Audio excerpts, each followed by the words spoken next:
Hi guys, welcome back to Pure Core, episode 6. As you can tell from the title, today's episode is all about the ego. Alongside that, we're going to be having an honest discussion about humility as well, which is I think is a very big part of the whole equation of ego and empathy, pride, humility when you're on your spiritual journey. As always, we'll start with kind of, I guess, placing the conversation where it needs to be, right? So, what is the ego? And it's most neatly defined in this one sentence here. It is an inflated feeling of pride in your superiority to others. I guess to give that a bit more context, I think because that's quite neat and small. I think the ego is a lot bigger and broader than that, as some of you will probably recognize for yourselves. I think there's many aspects to the ego. That is probably the main aspect there. That is the position, the mental position it gives you. And there's certain parts of the ego which I think are necessary. There's, I think where it gets tricky is when you're being egotistical. Outside of that, your ego can allow you to do great things. There is an element of self belief, of confidence, of um, a little bit of pride where you kind of need that if you want to go through I guess achieving big things, endeavoring to complete, huge tasks, doing things maybe that people say you can't do. I think sometimes your ego is going to play a part in your achievements as far as, you attaining levels that may be are unknown to other people, but you think that you can reach a certain gear that is not readily accessible to most, right? So there's aspects of the ego which aren't all bad. However, as is often said, when left unchecked, can be a very dangerous thing, right? So that inflated feeling of pride in your superiority to others, I think, from an outside standpoint, that aspect of the ego is very dangerous. Okay, when you are seeing yourself as being better than, superior than, greater than any other human being, that's when you enter a bit of a dangerous space. And I think, well, for me as someone who has faith, I pull back from that immediately. I understand that the Creator has all the power. He has imbued me with a certain level of power as well, but I am only able to achieve those great things through that the Creator, that entity, that superior being, the omnipotent, the creator of all, right? So having that understanding has allowed me to put my ego in check at all times. So I only use my ego to strengthen my resolve when it comes to completing tasks, achieving things, being at my best quality self. And what I don't do is allow my ego to spill out onto other people as far as how I treat them, how I behave, how I act, how I speak. These things, these are the aspects of the ego that you really have to keep in check. Great for doing your personal work and for trying to get new levels and attain new heights. Where it becomes a problem is when that ego aspect of yourself starts to spill out and it starts to affect other people.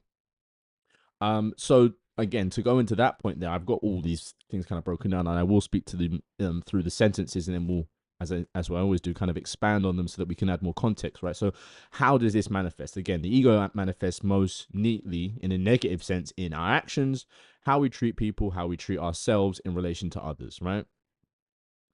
Um, and I guess for me, I've never really had a huge problem with my ego, even prior to this spiritual journey. I've always been someone who leads with humility, who cares deeply about others. Empathy, I think, is my guiding principle. So I want to make sure that how I would describe it is this, how it's always felt. And this might resonate with you, it may not.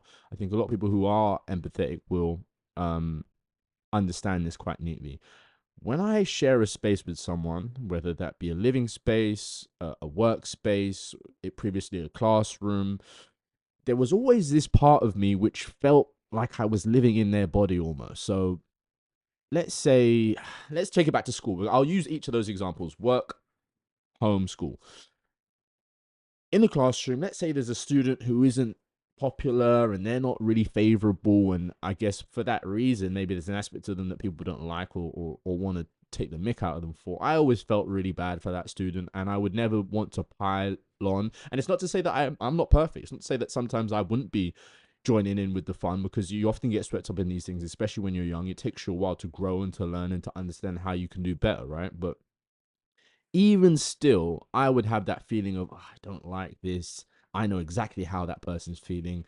I don't like that no one else can see how they're making that person feel. But at the same time, it might be your friends that are doing it. So again, naturally, you can get pulled into these things, and it's upon us. And again, as a teenager, as a youth, you can be forgiven for these things. I think as you get older, it's important to keep that aspect of yourself in check, or to at least lead with your empathy so that you can, see when someone is feeling down or feeling trodden on, and maybe uplift that person. That is always a great feeling. It's great to make people feel like that. And it also fills you with a good feeling as well. Right? I think that's understandable. Similarly, in the workplace, when I'm in a space with someone, and maybe working on a project together, or we've got a report to do, or whatever the thing is, right? If they're stressed about it, I can feel their stress. And because I'm not someone who can just, ignore that, I would have to help alleviate that stress, whether that's through conversation or an action or a gesture. I'm always been quite keen at knowing when someone is not feeling right, and being able to help them get to a stage or a position of feeling a bit better about whatever it is that is troubling them, or removing the negative stimulus, which is affecting them in a way which isn't positive. I think these are the things, the aspects of self that you have to kind of take responsibility for in a very direct and neat way. Upon that, give me one.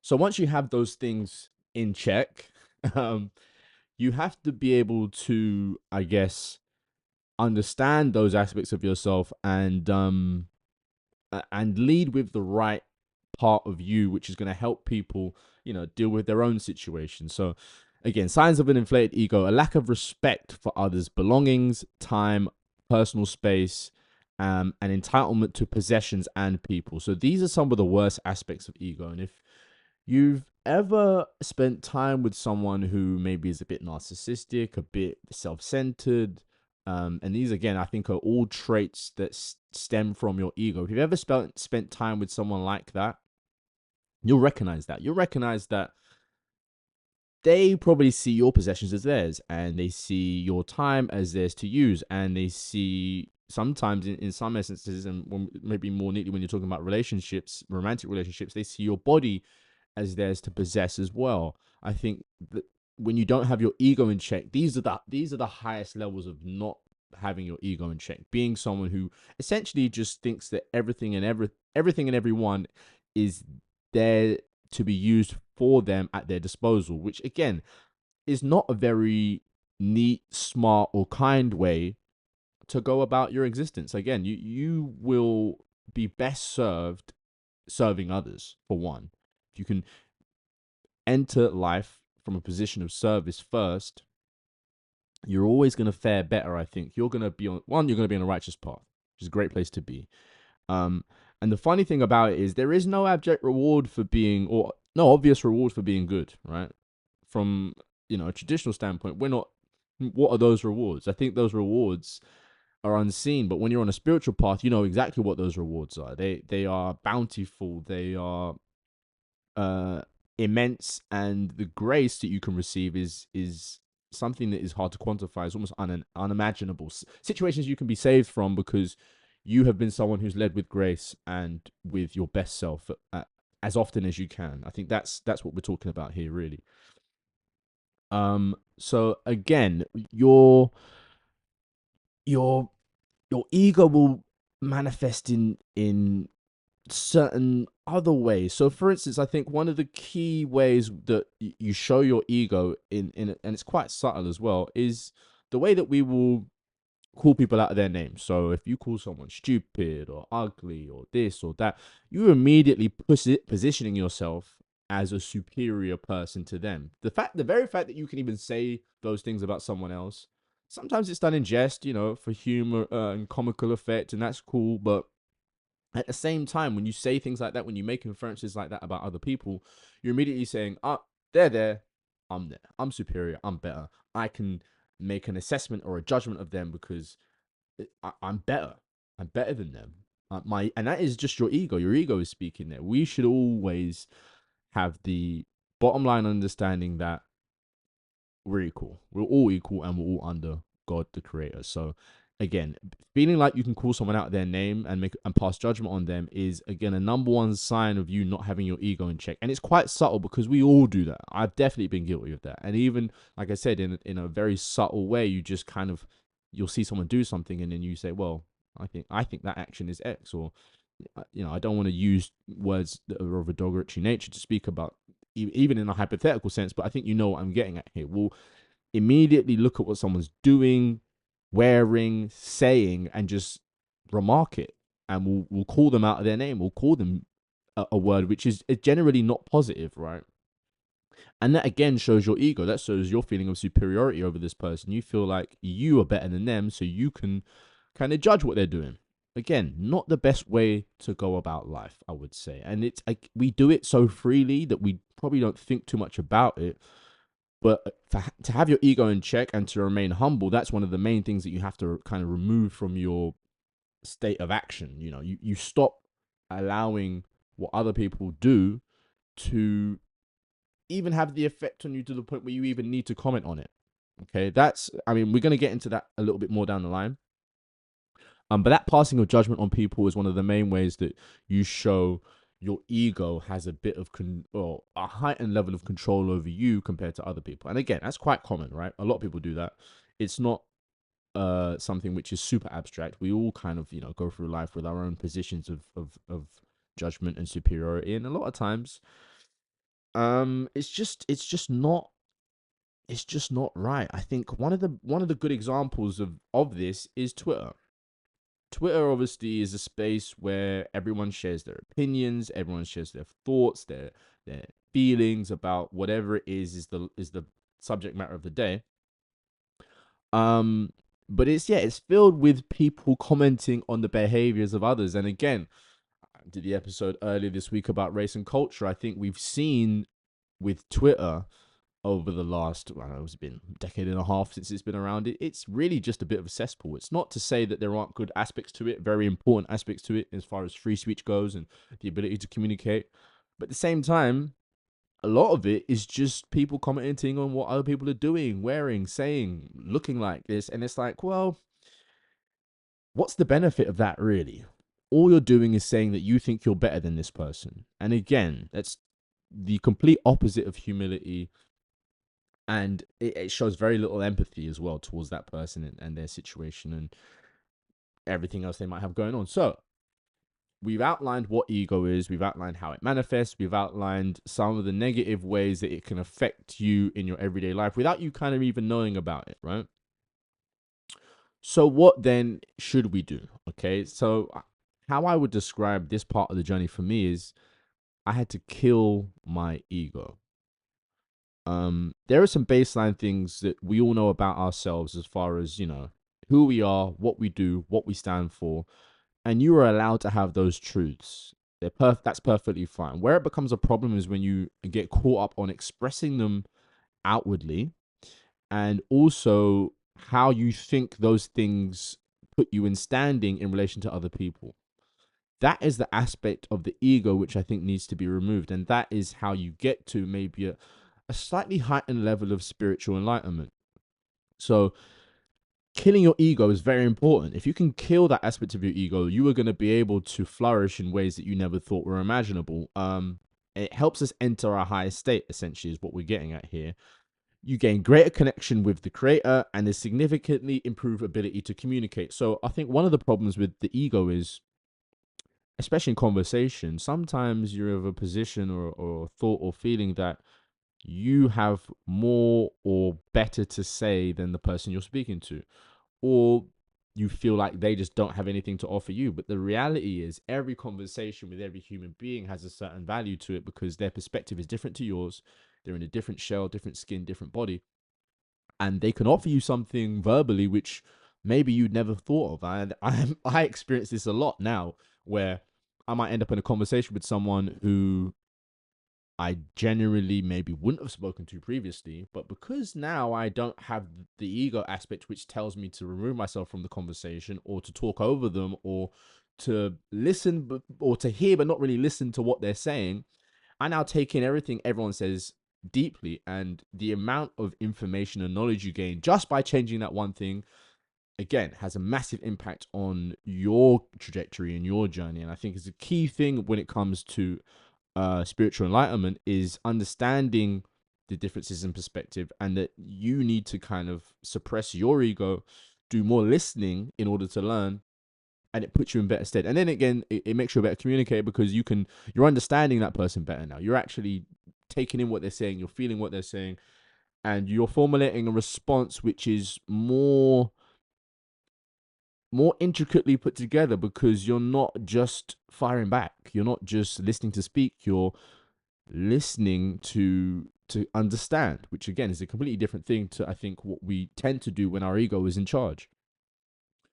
um and that act right there, that act of killing your ego and suppressing that narcissistic aspect that maybe we all have, um it amplifies your empathy and your humility. So now that you're listening to this person, you're wanting to understand this person, your empathy is heightened now because you are taking an interest. There's a care in your approach to communication that wasn't there before.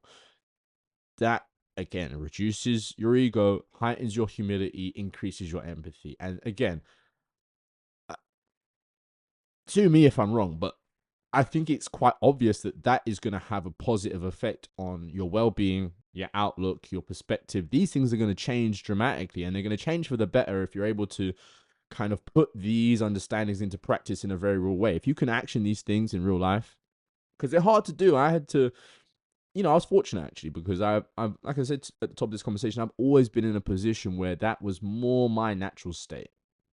And maybe it's why I found it easier to get to that point, of course. But, for others who aren't naturally that way inclined, it's going to be more difficult because you, as we get older, those mental connections, those tendons, those fibers, or whatever you would call them within the brain that kind of make up our character, our personality, they only get stronger, right? They only get more rigid, more stuck together. We get more set in our ways. I think that's the most obvious way to describe that aspect of the human nature, right? We get more set in our ways as we get older.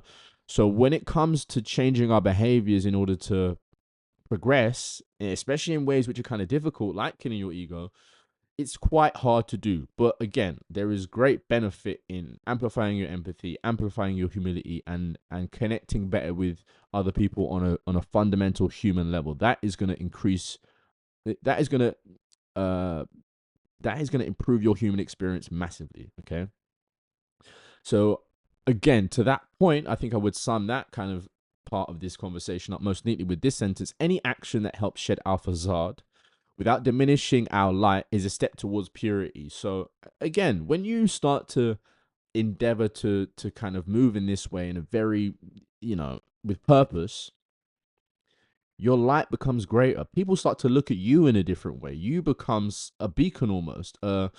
You become of a certain moral standing, and become a force for good in a way that most people aren't currently trying to be. It separates you from the pack. Okay. It puts you in a different mode altogether. Most people aren't, like I said, they're not making those efforts. So if you can start making those efforts, you're immediately going to position yourself differently. And again, you're rarely going to run into people who don't have an affinity for you when you move like this, because it's not common from my experience. I don't run into people a lot, but that have this type of way about them a lot. I mean, I do find them in certain places and like churches and other places like that. But in everyday life, most people are very much focused on what they've got going on, which is totally fine. We all have our stuff to get done, right? We all got our lives to live. But at the same time, when you can step outside of that and in moments show a level of raising someone else's needs up above your own, as far as, understanding them, listening to them, wanting to help them, you're then going to be on a path to purity and good that most people haven't even started to walk yet. So this is going to be a key part in getting you to that next stage, essentially. Um, and I guess with that, removing the judgment aspect of yourself, the part of yourself which again wants to focus on what other people do, and what your opinion is of what they do, and what you think they should be doing instead of what they are currently doing, and how you would do it differently, and thinking that you're better than them because they don't understand this aspect of it that you understand. Removing that judgment is of paramount importance. And it kind of goes to this, right? And again, we're nearing the end of this conversation, so I'm going to start to tie up these things a bit more neatly. I think the greatest understanding with all of this is that we're all afflicted. Okay, the human body has a natural affliction, a natural proclivity towards certain behaviors, certain traits, certain types of, being. Okay, nobody walking the planet is perfect. Doesn't exist. There isn't a perfect person. There's no one who's lived a perfect life. There's no one who hasn't done harm to themselves or to others at some point in their existence. Everyone has a track record of, maybe not bodies and people left in their wake, but certainly negative emotions they've created in others through their own actions and behaviors. Unfortunately, I don't want to get too deep, too biblical, but from my perspective, part of the fall of man is that we aren't able to achieve that state anymore, that state of perfection, because we absconded, we left the Garden of Eden, and we are now here. Me currently in London. Again, the actions of the last few weeks, from a national sense, just show us how far we've fallen as a species. And I guess this conversation about the ego is all about trying to find a way. We can't get back there entirely, but certainly we can start to manipulate ourselves into being more like what we were intended to be. And that is, again, that goes to the title of this whole show, this whole video essay format, Pure Core. It's all about purity. I haven't actually explained that. The reason I called it Pure Core, and we'll get into this later down the line, I practice semen retention, right? Pornography is kind of the opposing force of that, and within pornography you have softcore and hardcore, softcore and hardcore as types or styles of pornography. I named the channel Pure Core because it's all about purity. It's all about returning to our natural state intended by the creator. For me, there is certainly a mode of living which was set out in design for us that we strayed away from. And now we're here. We live in a world where violence, corruption, death, pillaging, rape, all these things are very current. They're daily occurrences. Evil is everywhere. And I would say, from an outset standpoint, just stepping back from it, and I'll ask the question to you as maybe a thought exercise of where you want to be in the equation, right? Would you say that God has more soldiers currently walking the planet? If we're to say that religion is an important thing, are we saying that God has more soldiers, or does the devil have more soldiers? And I think when you process that question for yourself, you kind of get a better feeling of where you want to be as far as what side of the coin you want to be on. Do you want to be a soldier for God, or do you want to be a soldier for evil, for the devil? I made my choice, and every day I wake up with the goal to try and go outside and do something which helps to, I guess, move us more, at least move myself closer towards that state of purity, because I'm certainly not there. I still make mistakes. I still fall down. I'm not a perfect being by any means. And I kind of sometimes, even with speaking to you guys on this channel, feel that I don't deserve the right to do that because I'm not superior to you. However, I feel it's important for me at least to share these perspectives, because without that, where would we be? Where would we be if we didn't at least try for each other, right? And I'm trying for you guys. That's why I'm here. I'm here to try and help you, and at the same time try and help myself, try and learn as much as I can about my own humanity, and just how far am I willing to go to save, right? Um and I'll close it with this. And it's the statement I would say we all need to kind of, well, I'm trying to get to, and I think can benefit us all. We have to acknowledge that we are all on our own individual journey, so we cannot judge each other. Do not judge those who are further behind you on the path, or perhaps haven't even begun their journey yet, because at the end of the day, I think there is a state at which we are all going to be able to live our best life, our optimal life, our most happy, most successful, most graceful, most pure existence. But in order to do that, there's a lot of things within our humanity that probably, we need to try and get a hold of. as best and as quickly as we can. But at the end of the day, there is no way to do that from my perspective, but through the creator, through that spiritual guidance, through that faith. And again, that's all I'm trying to share here. As I said previously, you don't have to like, comment, share, or subscribe. Those things aren't particularly necessary here. But if you do think that this conversation would be of benefit to someone that you know, please share it with them.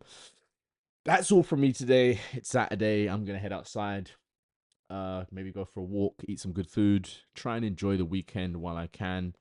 Man United are playing Man City today at 3 p.m. also. I mean, I'm hoping I put this out before then, although it's 2:30, so probably not. But enjoy your weekend, have a good one, and I will catch you guys in episode 7. Peace.